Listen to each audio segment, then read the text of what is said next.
Dig it. And he also brought the new book in, The Smartest Book in the World, authored by the Smartest Man in the World podcast. You know how we do it here, always giving plugs, whatever we can do. What's up, my brother? Well, I've been busy in the Proops orchard, obviously, and everything's orange-oriented, if you notice it. I saw it. This is my favorite part of the record. Not the material or having worked on it or anything like that. Oh, shit! It's the orange vinyl. So it's in that awesome 50s bowling ball motif.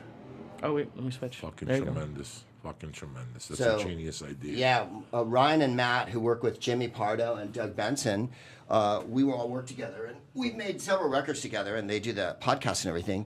And so we were thinking, when we do the album, let's actually do an album version of the album. Because you can download it, of course, like everyone will, like I already have. But if you want to spin, we thought, let's do a groovy album cover. I mean, a groovy record that's got texture and everything. And groovy album cover. My wife took the picture. My buddy Jeff, our friend Jeff, Marcus John did the album cover, and so it was a family affair. Now, you really believe in vinyl, correct? You're Well, a big vinyl advocate, or you just did this for this album, or? As you can tell, Joe, I move with the times because the interweb is in my blood, as you know. I'm like Tron. I will fight a gigabyte in a hallway, or whatever Tron did.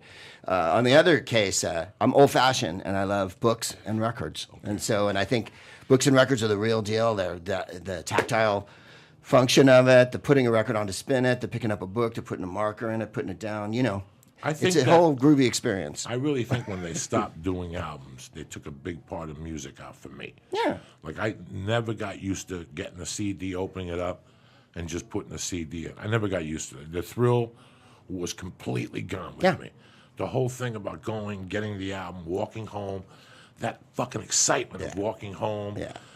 Ripping the plastic off. Ripping the plastic, putting it on. You know, if you were lucky enough, you went to your buddies who had a garage and you rolled a joint.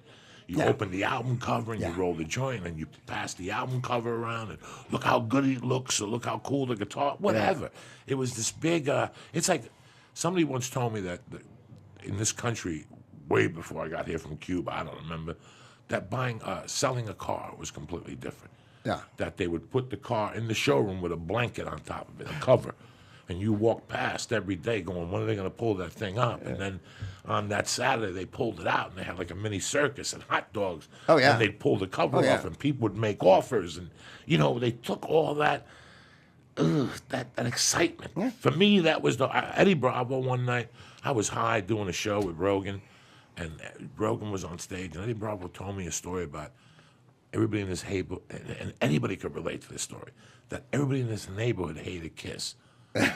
So when the new Kiss album came out, he had to walk it home in back alleys and jump fences and bring it. And his brother hated Kiss, so he had to bring the album home. Put in his headphones. Hide it under the fucking bed. And then, you know, when everybody was asleep, he'd take it out and with the flashlight.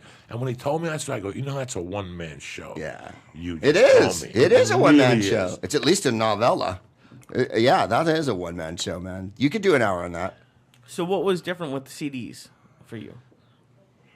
That you get nothing. I got fucking music. I get fucking music. You know, I buy a CD about a film. Let's say I'm a Batman freak, and I buy a CD about a film. Yeah, they have the extras that I could look at and the interviews and shit like that. But there was something about reading. Something about reading. Okay? And then with music, the same thing. Listen, did you just not hear the process? The process started when you went to get it, and then you to walk home. And if you had to take a bus, Lee, it's like if I told you I'm going to suck your dick when you get to the house. And now you get in the bus and there's traffic. What the fuck? That's the excitement. It was an exciting thing. Yeah. Now, and this is the time. Now you go to iTunes or whatever, payload, boom, Finn, and they send you a thing, and you don't read. There's no story. There's no note to the consumer. Look what he did. Oh, look, the coupon entitles you to a free download of this record in digital format. So if you buy the album, you can download it anyway, and like that. So there you are. Just a little note. This to me means the world. This to me means that every time you release something, I'm going to buy it. Good, bad, whatever the fuck. Because you took the time. This is what they're not doing anymore. Your music is great. I'll give you the $10 for the fucking album. But do me a favor, put a little Vaseline around it. Exactly. Give me a picture of the band. Give me something. Van Halen, worst album ever. Van Halen 3. Yeah. At least they gave you a poster of Andy, whatever, the singer, handcuffed to a wall. I ripped that up 80 times. But at least they fucking gave you something. Yeah. I buy something today and I feel like I've just got fucked. When I buy a CD, I'm excited. Unless I spend $60 for the Bruce Springsteen CD The collection, box, yeah. and they'll rip you off every fucking year. Remastered, the lost tapes. Listen, they're lost for a fucking reason. Okay? You have a bad set at the ice house. They give you a tape on the way out. You take that motherfucker, you put it in your glove compartment, and you hope the sun melts it. Okay? All of a sudden you die, and some jerk-off says, look what I found. Yeah, a new master. undiscovered. Yeah. And now you got all this bad material out there after you're dead, and kids are like, we sucked. They fucking did that to Bill Hicks. Oh, yeah. They released every fucking thing he did, Yeah. while he was working on whatever. And Right, it was when you're not ready to horrible. have it prepared. You're not ready to fucking do that stuff. So I always wondered that because, and I never met him. Patrice O'Neal, they're releasing another album that he did, and I was like, why wouldn't he have released it back then? Because somebody found it, somebody gave it. Maybe the profits go to diabetes it's or something probably like that. it's probably Right. to his family, enough. but it's not even just him. It's always it always struck me as odd that they would re-release something where you think if the people wanted it released, it would have been released. Okay. Right now, the Beatles re-release. Yeah, what is that? Tell me what that is. No. I don't even know what it is. I'm just I saying see to posters for it everywhere. you. The Beatles re-release Sgt. Pepper. Yeah. And they add 2 songs, a new song. That, I don't think they have any new who's left? songs. Ringo and whatever. Yeah, Paul. Let's say they got together and sang fucking Jingle Bells. Yeah. I don't give a fuck. And just did a little interview 20 years later.